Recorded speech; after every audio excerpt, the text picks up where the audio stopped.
options here, and how are you trying to make your mark in that?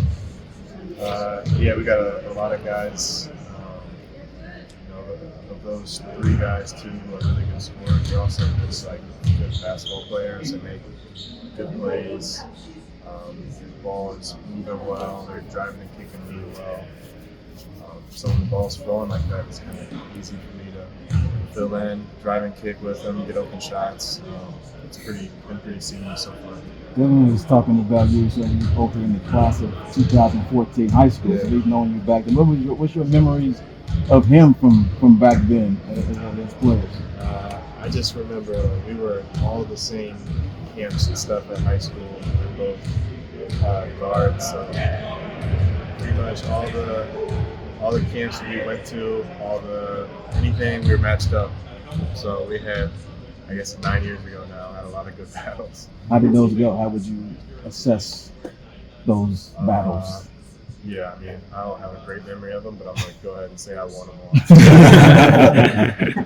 What does it mean when you see Booker, KD leading the way on defense too? Yeah, I mean, both those guys are really good defenders, and a lot of people think that guys that are good scorers and carry a heavy load offensively. KD's a great defender. He defends 5 positions. Booker's really good on-ball defender. He's tough to screen. He's strong.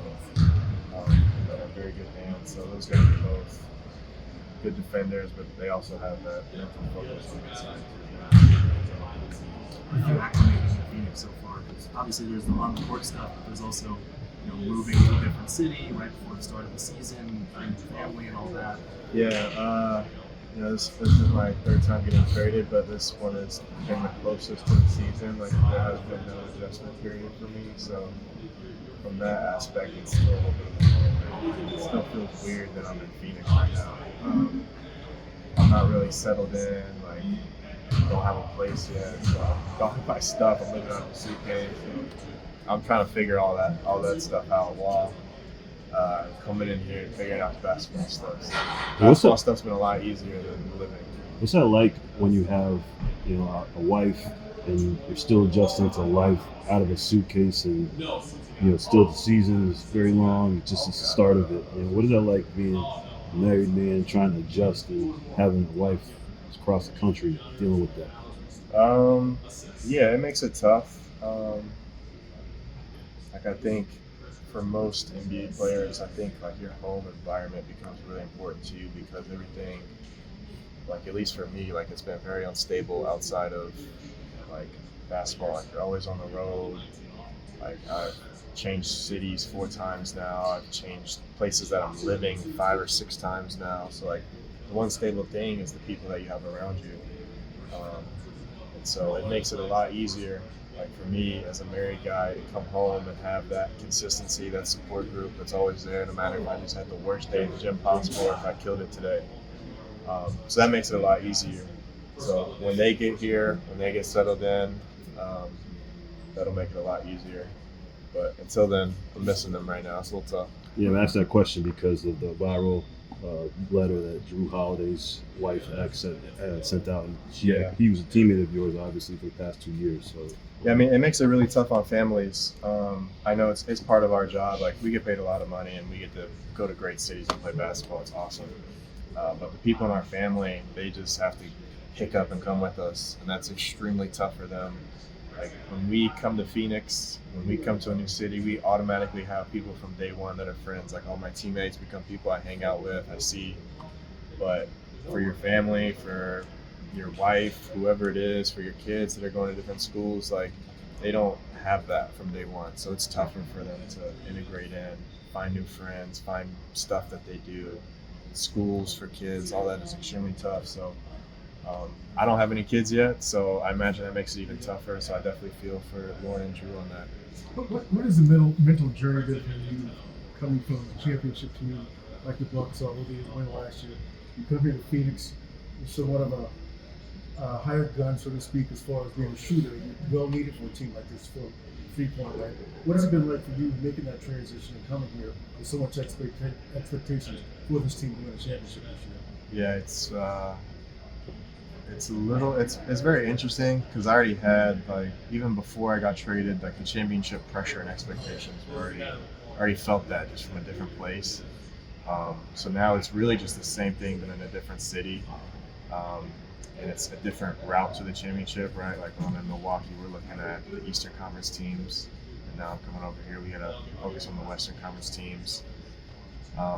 So the expectations and the outside pressure still feels pretty much the same. The other thing, you compete against KD for 5 years. Is there anything you learned at being his teammate now that maybe you may not have realized? Not really. No. He's a guy I already thought pretty highly of, so getting in the gym with him, it doesn't really change. My first NBA game or NBA regular season game when I was in Utah opening night, we played against the Warriors when KD was there.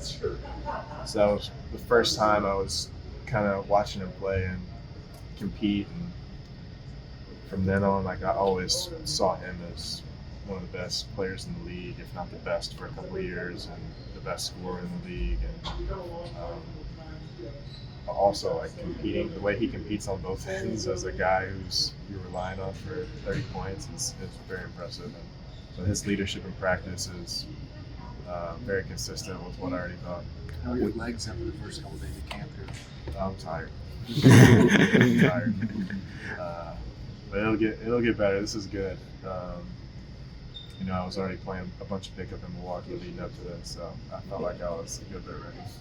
You had talked about being a driver earlier in your career with all the shooters and scoring options and gravity out there. Do you know these driving lanes might open up? I know you guys have a lot of lane out there also, so it takes a Yeah, no, I mean, it just puts, when I'm off the ball, it just puts that guy in a tougher spot because they're going to be in their actions, pick and roll, DHO, splits, whatever it is. Like, they're going to put a lot of possession. So a lot of times my guy is really in a closeout scenario. So when you have a guy flying at you, either trying to run you off the line or closing out short, preventing the drive, the options are pretty easy there. So when someone's flying and running me off the line, it makes it a lot easier to put it on the floor and make a decision from there, either getting out of the way or finding someone else. When you look back to your rookie year, how would you compare your mindset going into that training camp compared to this one? It's very, like, I had no idea what to expect my rookie year. I was, like, extremely nervous. I had no idea, like, what the NBA game was like, what to expect. I felt like I was the young guy on the team, and yeah, it was just very overwhelming almost.